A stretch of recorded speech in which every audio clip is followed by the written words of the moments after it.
এখানে শিক্ষাকে তো কোথায় ঢুকিয়েছেন? শিক্ষা মন্ত্রী নয়, পুরো শিক্ষা দপ্তর। আজকে আমি একটা কথা বলছি, আমরা পড়াশোনা করেছি, নিজের মেধায় পড়াশোনা করেছি, নিজের জয়েন্ট এন্ট্রান্সে চান্স পেয়েছি, সবাই নিজের মেধায় পড়াশোনা করে। আমাদের কোনো কারো থেকে কোয়েশ্চেন লিক করতে হয়নি। আমি বুঝি যারা সত্যিকারের ভালো ছাত্রছাত্রী পড়াশোনায় জীবন উৎসর্গ করেছে তাদের কষ্টটা আপনারা বোঝার চেষ্টা করুন, আন্তরিক হন। সরকার যেটা কেন্দ্র সরকার ধর্মেন্দ্র প্রধান বুঝবে, এখনো চেয়ারে আছেন কেন? ইতিহাসের পাতাতেই পড়ে রয়েছেন। কিন্তু একটু বর্তমানটা নিয়ে আলোচনা করি আমরা। যে ঘটনা ঘটেছে, সৌগতবাবু আপনার কাছ থেকে এখান থেকে একবারে সরাসরি প্রশ্ন, এই যে ঘটনা ঘটেছে, মনে হয় যে যেরকম ভাবে পরীক্ষা দিতে, যেরকম ভাবে প্রিপারেশন নিয়ে ছাত্রছাত্রীরা তারা গিয়েছিল, আরো একবার তারা এরকম ভাবে বসতে পারে, সেটা সেন্ট্রাল হোক অথবা রাজ্য, উভয় ক্ষেত্রেই যদি আমরা বলে থাকি, আমরা সাধারণ মানুষের হয়ে যখন কথা বলছি, যখন ছাত্রছাত্রীদের হয়ে কথা বলছি, ঠিক সেই প্রেক্ষাপটে দাঁড়িয়ে আপনার প্রতিক্রিয়া নেব এখান থেকে। না, 100% একটা মেন্টাল প্রস্তুতি নেওয়ার পর ছাত্রছাত্রীরা একটা প্রিপারেশন থাকে, পরীক্ষা দেয়, তারা তারপরে ফের যদি সেই পরীক্ষা ক্যান্সেল হয়ে যায়, আবার নতুনভাবে দিতে হয়, সেটা তাদের কাছে সত্যি বেদনাদায়ক। কিন্তু এত বড় সিস্টেমের মধ্যে দুর্ঘটনা ঘটতেই পারে। এত গাড়ি বাস চলছে, আমরা যেমন দেখি একটা বাসের দুর্ঘটনা ঘটে, কিন্তু আমরা এই রাজ্য সরকারের আমলে এটা কন্টিনিউয়াসলি প্রতি মাসে অ্যাক্সিডেন্ট হবে এরকম ব্যাপার। এটা এত বড় আজ চলবে 11 বছর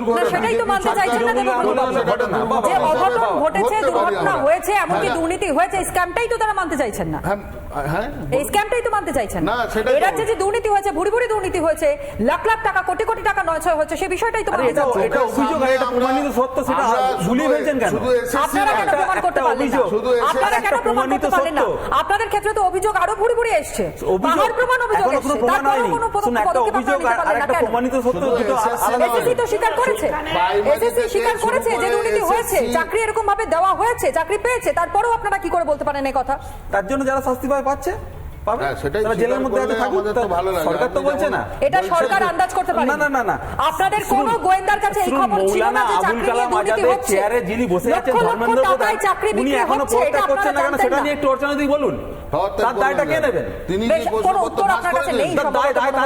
ছাত্রছাত্রীরা তারা দেখছেন, তাদের হয়ে একটু বলুন, একটু তাদের হয়ে বলুন, তারা এই রাজ্যের নাগরিক, তাদের ভোটও আপনারা সরকার করেছেন, একটু তাদের কথা ভাবুন, একটু তাদের হয়ে বলুন। কেন্দ্রীয় সরকার বলবে, তাদের দায় নেবে। আমার সিস্টেমে ফ্যামিলিতে 20 জন থাকে, যদি একজন দোষ করে গোটা ফ্যামিলি জেলে যাবে নাকি? এটা সিস্টেম নাকি? যে করেছে তাকে খোঁজা হচ্ছে, বলেছে যে সে যত বড় মাপেরই জায়গায় থাকুক না, সে এনটিএ যত বড় জায়গায়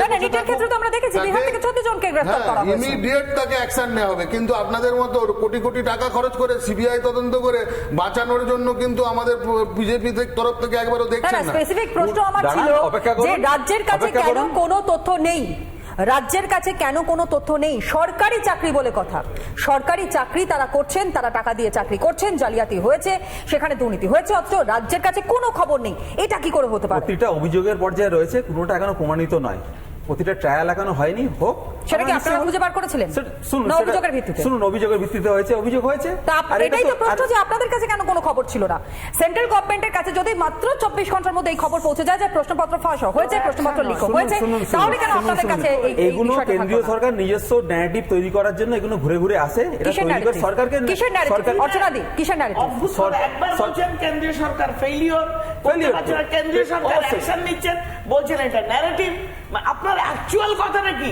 আজকে করাপশন হয়েছে, জিরো টলারেন্স টু করাপশন, সঙ্গে সঙ্গে সব রকম ব্যবস্থা কেন্দ্র সরকার নিচ্ছে। এই প্রথম পরীক্ষা বাতিল করছে, অ্যাসেসমেন্ট। আপনি আগে বলুন কোন জায়গায় কম্প্রোমাইজ হয়েছে? যেটা রাজ্যে হয়েছে, রাজ্যে প্রথমে শিক্ষা, ছাত্র এগুলোকে বাদ দিয়ে মমতা বন্দ্যোপাধ্যায় পরীক্ষায় বসতেই শুরু তো হয়েছে, মেরিটোরিয়াস হওয়ার দরকার নেই, কম্পিটিটিভ পরীক্ষার দরকার নেই, পছন্দ করে দলের ছেলেদের বেশ করেছি, চাকরি দিয়েছি, আরো দেব। শিক্ষামন্ত্রী নিজে বলেন, সেই রাজ্যে কি করে আশা করেন করাপশন ফ্রি এবং ট্যালেন্ট মেরিট? শুধু তাই নয়, এই আলোচনা এগিয়ে নিয়ে যাওয়ার জন্য আমি একবার একটু বক্তব্য শোনাই। মুখ্যমন্ত্রী মমতা বন্দ্যোপাধ্যায় তিনি বিভিন্ন সময় যে বক্তব্যগুলো সামনে রেখেছেন, যখন এই চাকরি নিয়ে দুর্নীতির অভিযোগগুলো সামনে আসে, বারংবার আমরা প্রশ্ন করছি যদি এনটিএর বিরুদ্ধে কোন রকমের কোনো পদক্ষেপ কেন্দ্রের শিক্ষা মন্ত্রক নিতে পারে, তাহলে এসএসসির বিরুদ্ধে কেন শিক্ষা দপ্তর নিতে পারছে না? সেই প্রশ্ন যখন উঠছে, তখন মমতা বন্দ্যোপাধ্যায় মুখ্যমন্ত্রী তিনি কি বলছেন একবার শোনাই। যদি বলতেন হ্যাঁ এখানে অসুবিধা আছে, এটা তোমার ভুল হয়েছে, তুমি সংশোধন করো, আমরা করে দিতাম। ভুল তো যে কোনো কেউ করে ফেলতে পারে, সবটা কি আমি করি না? এডুকেশন ডিপার্টমেন্ট আলাদা ডিপার্টমেন্ট আছে, এসএসসি আলাদা আছে, প্রাইমারি এড বোর্ড আলাদা আছে, মাধ্যমিক বোর্ড আলাদা আছে, কলেজ কমিশন আলাদা আছে, এগুলো তারা দেখেন। ভুল হয়েছে বললে সংশোধন করে নিতাম, মানে সম্পূর্ণভাবে শিক্ষা দপ্তরের উপরেই দায় চাইলেন মুখ্যমন্ত্রী মমতা বন্দ্যোপাধ্যায়। সৌগত বাবু, যেহেতু সময় একদম কম, একবারে ছোট ছোট করে আপনাদের কাছে একদম উনি তো সেটা আগেও আমরা রিপিটেডলি দেখেছি, ভুল হলে ক্ষমা করে মানে স্বীকারই করে নিলেন। আর একটা কথা আপনাকে আমি বলবো যে দেখুন, পশ্চিমবাংলা থেকে ধরা পড়লো চাকরি স্ক্যাম, কে জেল খাটছে? পার্থ চট্টোপাধ্যায়, এই রাজ্যের মন্ত্রী। আর উল্টো দিকে দেখুন, এই কেলেঙ্কারি দায় উঠলো বিজেপি সরকারের আমল থেকে, কিন্তু কার দিকে দেখতে পাচ্ছি কে অপরাধী? তেজস্বী যাদব, মমতা ব্যানার্জির খুব কাছের আদরের মানুষ, ভাইপো বলে পাটনায় যান, কলকাতায় ডেকে নিয়ে আসেন। দরকার ছিল, এটা পেয়ে গেছেন, ব্যাস হয়ে গেল। ওই তো একটা বলিকা বর্গার দরকার ছিল, কারণ ঘাড়ে একটা চাপানো ছিল। ধর্মেন্দ্র প্রধান 2021 সালে থেকে শিক্ষামন্ত্রী রয়েছেন, দায় তিনি এড়িয়ে যেতে পারেন না। দায় এড়িয়ে যাননি, পার্থ চট্টোপাধ্যায় তিনি বলেছেন যে পদক্ষেপ নেওয়া হবে। উনি আগে পদত্যাগ করে আগে নিজে ক্লিন চিট নিয়ে আসেন, আগে পদত্যাগ করে উনি জড়িত না, মানে তিনি দায়িত্ব নিয়ে কাজ করবেন না, তিনি আগে পদত্যাগ পত্র দিয়ে দেবেন। বেশ, অর্চনাদি, দেখুন এই যে কথাগুলো বলছেন না, তিনি পদত্যাগ করুন। আপনি বলুন নৈতিকভাবে মিনিস্ট্রি চালাতে গেলে মন্ত্রী কোন জায়গায় ডিফল্ট? আপনার এনটিএতে একটা গন্ডগোল হয়েছে, সেই গন্ডগোলের জিম্মাদারি, এনকোয়ারি, সিবিআই, অ্যারেস্ট সবকিছু বেরোচ্ছে এবং একটা একটা করে তথ্য আসছে। সে তথ্যে দেখা যাচ্ছে একজন ইন্ডিজোটের আছে, তারা অন্যদিকে ঘুরিয়ে দিচ্ছে। কোনো জায়গায় ইনভেস্টিগেশন ফার্দার না হওয়ার জন্য সরকারের কি কোনো রকম কম্প্রোমাইজিং পজিশন আছে? আমরা শুধু আন্তরিকভাবে নয়, সর্বতভাবে আমরা চেষ্টা করছি এই করাপশন ফ্রি, এই পরীক্ষা যাতে নষ্ট না হয়, ছাত্রদের ভবিষ্যৎ যাতে কোনো রকম ওদের মনের মধ্যে কষ্টটাও না পৌঁছায়। তার জন্য এত বড় কাজ, রেলে অ্যাক্সিডেন্ট হয়, ইচ্ছে করে হয় না। একটা কেন্দ্রীয় এজেন্সি কাজ করছে, আলোচনা এখানে শেষ করতে হচ্ছে যেহেতু সময় আমাদের হাতে একদমই নেই। কিন্তু একটা বিষয় অত্যন্ত স্পষ্ট, সেটা হচ্ছে কি, মূলত যে দুর্নীতি হয়েছে, যে অভিযোগগুলো সামনে এসে তার প্রেক্ষিতে ব্যবস্থা ইতিমধ্যে হয়তো কেন্দ্রের তরফ থেকে নেওয়া হচ্ছে, কিন্তু আমাদের কাছে একেবারে পরিষ্কার প্রশ্ন, ছাত্রছাত্রীদের হয়ে আমরা কথা বলছি এবং ছাত্রছাত্রীদের ভবিষ্যৎ কার্যত যেভাবে একটা জায়গায় নিয়ে যাওয়া হচ্ছে, যে পরবর্তী সময় হয়তো তাদেরকে কোনো না কোনো ভাবে পঙ্গু করে দেওয়া হচ্ছে, সেটা কেন্দ্রীয় সরকারের যদি ভুল হয়ে থাকে তাহলে তার বিচার হোক, যদি রাজ্যের ভুল হয়ে থাকে তাহলে রাজ্য সরকার সদিচ্ছা নিয়ে কাজ করুক। এমনটাই কিন্তু প্রশ্ন বারংবার রিপাবলিক বাংলা তুলেছে এবং আরো একবার সেই প্রশ্নটাই আমরা তুললাম, রাজ্যের কেন সদিচ্ছা হচ্ছে না?